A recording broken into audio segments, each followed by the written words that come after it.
Okay. Rod in Charlotte, how are you? Hello, Rod. I'm doing well. Good afternoon. How are you all doing? Fine. Thank you for calling. Good. Thank you. I'll get straight to the point. Just wondering if you all would be interested in offering up some advice to an individual who, former Christian, on the path to enlightenment, searching for truth. I personally, I've heard the atheist argument, the opinions, very much interested in it. Just wondering, how does someone overcome, I guess, the fears and indoctrination that comes from, you know, what's rooted in Christianity? How do you move beyond that point? You know, because we're taught in religion that there are very real and serious consequences for denying God. So, how do you move beyond that? So first of all, there's a group called Recovering from Religion, which specializes in helping people with this. They are even putting together a hotline. There are also counselors like Marlene Winnell, who's talked about religious trauma syndrome and actually counsels people. I've heard from people who've been atheists for 30, 40, 50 years who still wake up with nightmares of the threat of hell, etc. It really depends on how big of a problem this is. The fear aspect of the indoctrination is incredibly powerful, and it can't really be understated, I think, how damaging it is as an aspect of it. So, all I can say is that it is simply something that takes time. It takes time, and it takes, you have to, over years, as you grow a little bit more confident in yourself, and things like, the fear of death and the fear of hell, or the fear of this or that or the other consequence, they may never entirely go away, but they will be significantly reduced. I mean, I no longer see hell as a concept to take seriously, but there were still many, many years of, the whole Pascal's wager idea of what if.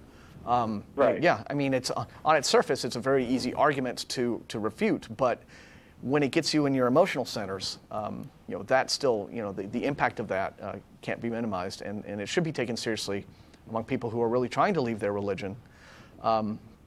And you just need to kind of understand that and give yourself that time and allow yourself, just whatever room you need to grow away from it at your own pace. I didn't actually suffer from this too much. I can tell you a little bit about the thoughts that went through my head on the subject that for me kind of quickly got rid of any of that.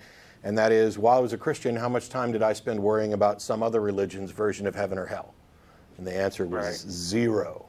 And so now that I'm not a Christian, how much time should I spend worrying about Christianity's version of heaven and hell? Certainly in comparison to worrying about those other religions. If I didn't care about them then there's no reason to worry about it now. And the other one is that there's nothing I can do about it either way.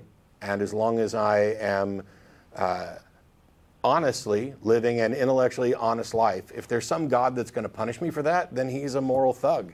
And I wouldn't care to be friends with him in the first place. Why on earth would I care to appease? If there is a God who can squish me like a bug, great. What does that prove? Does it prove that I should, suck up and do things that I find to actually be immoral on behalf of this God for fear that I might get squished? No. And because I don't think it's real at all, I don't spend a moment worrying about it.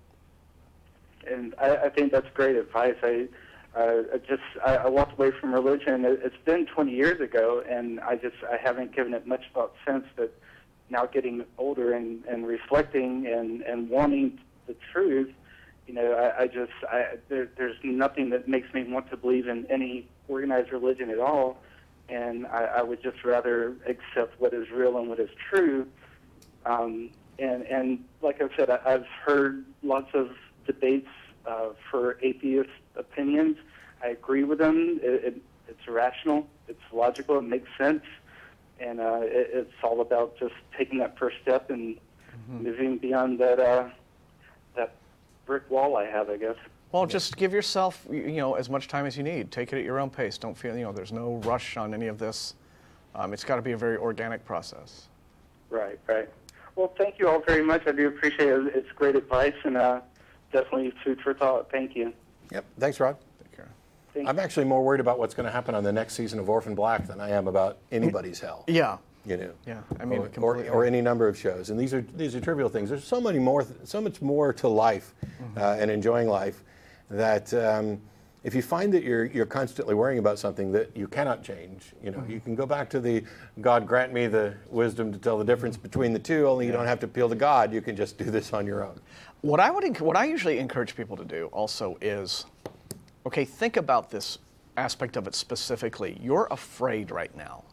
So at a certain point in your upbringing, in your Christian indoctrination, in your youth or something, those ideas were implanted in you. And think about, if an idea has to enforce compliance through fear, what does that say about the idea, the value of the idea?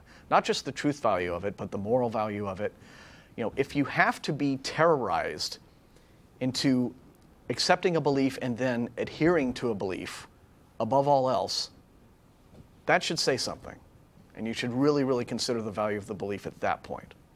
Yeah. You know. You know, if there was a God that cared more about the fact that you believed something, and in particular, if you believed it without good evidence, and this was a good thing, there's already a problem with that God's reasoning abilities. But the real problem that I have with Christianity generally is that it is, when you cut it right to the quick, it is a carrot and stick religion, right? Heaven is the carrot that they dangle in front of you, and hell is the stick that they beat your ass with to make sure that you're constantly chasing that carrot. You know, and that's not, I don't think, either a moral or an intellectual way, I think, to build up a person so that they are, you know, a happy, rational individual as an adult. It's funny, especially when you're talking about religions where people claim to have, for example, a personal relationship. I have a personal relationship with a lot of people. I can demonstrate this really easily. Curiously, this personal relationship they have with Jesus is not only personal, but completely private, and nobody else can look at it. Right. And yet, each of them have this personal relationship, and they're getting different information, which demonstrates that none of them actually, or at least no more than one of them, actually has this personal relationship.